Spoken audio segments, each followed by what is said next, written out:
So just like you, I've been hearing a lot about the DJI Pocket 3. I mean, content creators just won't shut up about it, right? You see it on YouTube, on Instagram, you see it everywhere. And that made me wonder, as someone who is pretty particular about camera gear, can this tiny camera be used alongside my much more professional and much more expensive Lumix S5 Mark II? Hi, I'm Rune, and I'm a young filmmaker from Belgium who really likes to experiment. For me, there are a few essentials I need from any camera before I can even consider bringing them along on a job. First, it has to have a log profile, or at least an easy way to convert it to Rec 709 for my grading process. Second, it needs to be durable enough for whatever the field throws at it. Third, it needs to be quick to deploy or stow away whenever I'm on the move, and 4K is obviously a must. Lastly, I don't want that overly sharpened digital look phones, action cameras and my DJI Avada are plagued with. Of course, there's a lot more a professional camera setup needs, but these are my baseline requirements for any secondary camera to deserve a place in my bag.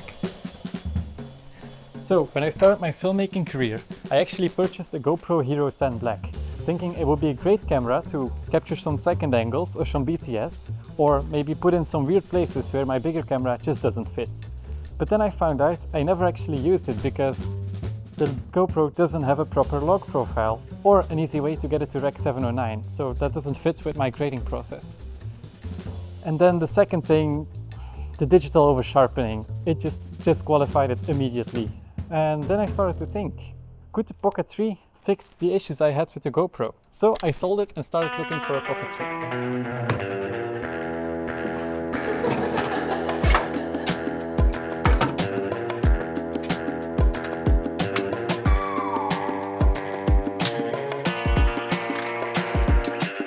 The Pocket 3 films in D-Log-M, which technically isn't a real log profile, but it's an easy way to get it to Rec 709, so it fits my grading process. If you turn down the sharpness setting to -2, I think the digital look is pretty much gone and it looks pretty nice and clean even on the big screen. So the only concern for me was the durability of the gimbal mechanism. You see, I couldn't really test this beforehand, so it was something I would find out right there in the field. And its first job was gonna be a really harsh step. You see, I took it to film 10 days of cycling in Zambia, which is a pretty extreme scenario. So, if this thing could survive being bounced around for days on end in my top tube bag, and then when deployed being exposed to extreme heat and sand, I'd honestly be very impressed. Anyways, it handled it surprisingly well.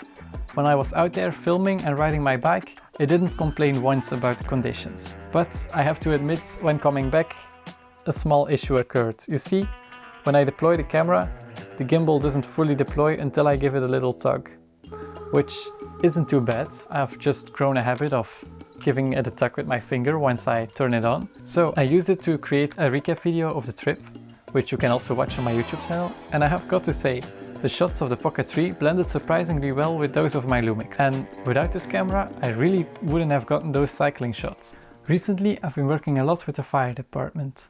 And I kept the DJI Pocket 3 on me at all times, just in case a nice behind the scenes moment popped up, or I didn't have the time to swap lenses and something was going down. This project was shot entirely on anamorphic glass, which has a couple of characteristics that just can't be reproduced in the DJI Pocket 3, as well as a very specific grade which might be pushing the D-Log-M a little much. But you know what, for those times when a nice behind the scenes moment popped up, I was really glad that I had it on me and that I could capture it in a quality that is way nicer than my phone and can easily be converted to Rec 709 just in case I wanted to use it in the final project. Because in my opinion, it's way better to grab the shot and maybe have to work with it a little in post to get it looking nicely and fitting than missing out completely. So there you have it. As a run and gun filmmaker, I think the Pocket 3 really has a place in the professional world. Just like any tiny multi-tool, as a professional you won't be using it a lot because you've got a big version of every tool sitting in your bag. But sometimes you can't reach tiny places or it's just too cumbersome to deploy, and that's when the multi-tool shines. But what do you think? I'd love to hear your opinion as well and talk here in the comments, so please let me know. Anyways, that's it for now.